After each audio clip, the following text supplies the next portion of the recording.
we tried what we can with the method that we were talking about yesterday. And I have just been listening to my own videos for a chunk of time today. And well, it was interesting, and I got some interesting realizations to the videos that we made. And one of those realizations is that, I should give advice to myself more.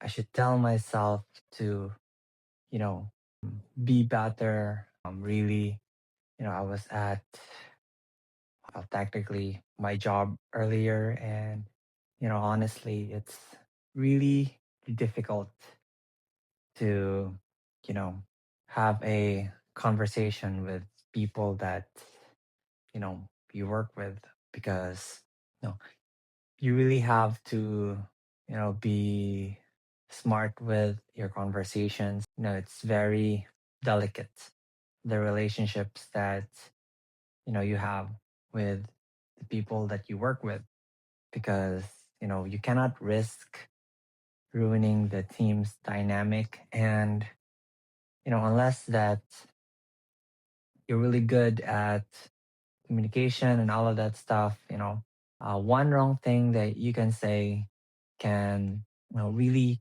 mess up the vibe, and therefore just make the workplace just a toxic place to be in. And so that can really, you know, hinder your work. You have to tiptoe around other people, and yeah, that is not gonna work. So I guess that would be one of the things that I should be advising myself upon, which is to, if I were to review, what I learned from myself today. And, as I was working, we were wearing this earphone, and, we were just listening to our self talk, from the previous videos. And so I think it would be interesting to be listening to our voice as, I am working, and, just listening to myself, program myself as I am working. Anyways, for this one, what you need to be doing is, well, this is just some sort of, what shall I say, kind of like an angel and devil on the side, just a third voice for myself. So nobody else gets to hear what I say to myself. And I will say to myself that you should be more aggressive in the workplace.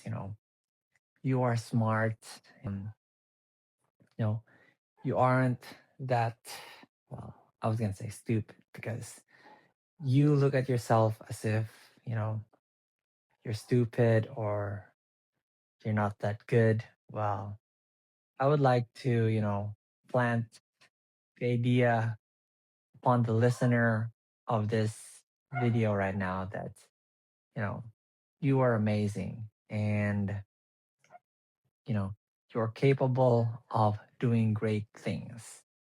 And I wonder why it is so difficult for you to say that for yourself, but it is so easy to tell it to someone else. Don't you think that it is weird that you can motivate other people? You can say things, you can say great things to other people. You can say that, you can tell to someone who's down that, you're great, and everyone loves you, and you're a great person, you're a beautiful person. Why can't you say that to yourself? Why do you find it so difficult to say to yourself that you're amazing, you are smart, and you're capable, without you being considered someone who is conceited? So if you say that to yourself, does that make you a conceited person? I don't know. But, it certainly feels that way. It feels as if you have a high regard for yourself, you will be considered someone who is conceited. And so, you know, let's give it the benefit of the doubt and let's try being conceited. Maybe it works. Why are some people so confident about themselves? Why are some people, so confident they just, do what they do and just really good at motivating themselves. So if other people can do it, then it stands to reason that you should be able to do it as well. You should be able to tell yourself that you are amazing. You should be able to tell yourself that you're great and that, you know, it's a free world. You can do whatever it is that you want, as long as you're willing to shoulder the consequences. Now, the question would be, are you willing to shoulder the consequences? Are you willing, to, well, hypothetically, the worst that can happen? Hypothetically, are you willing to go to jail? Are you willing to, you know, have people targeting you? Can you go that far? Well, I would like to tell myself or to you that you aren't capable of that. You haven't experienced going into jail. You haven't experienced, you know, having someone target you. You haven't really been in these high stakes situations a lot. I mean, you haven't really experienced being confronted a lot. And so there are a lot of things that you haven't experienced yet. And that is sort of, you know, putting your ceiling. So it's stopping you. It's stopping you from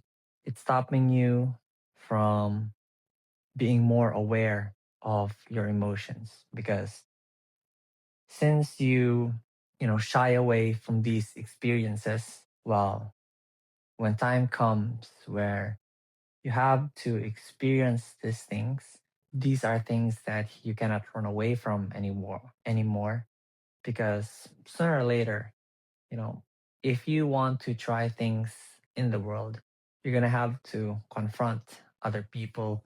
You're going to have to, you know, deal with other people. And the way deals go, it could go either way. It could go up or it could go down.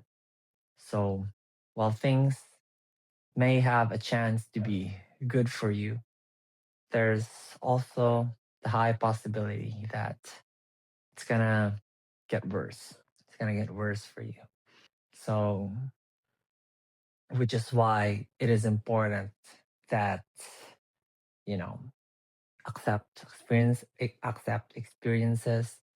Do not run from the experiences. Try not to run from, confrontation or everything else. It's all just a setback. You may experience setbacks, but that's just it. Setbacks are just setbacks. It doesn't mean that, you know, you're a failure. It doesn't mean that you're a loser. Well, by definition, yes, maybe you have failed. You're a failure and you lost. So you're a loser. But all of those things, it doesn't matter. It's just a point, as Roger Federer says.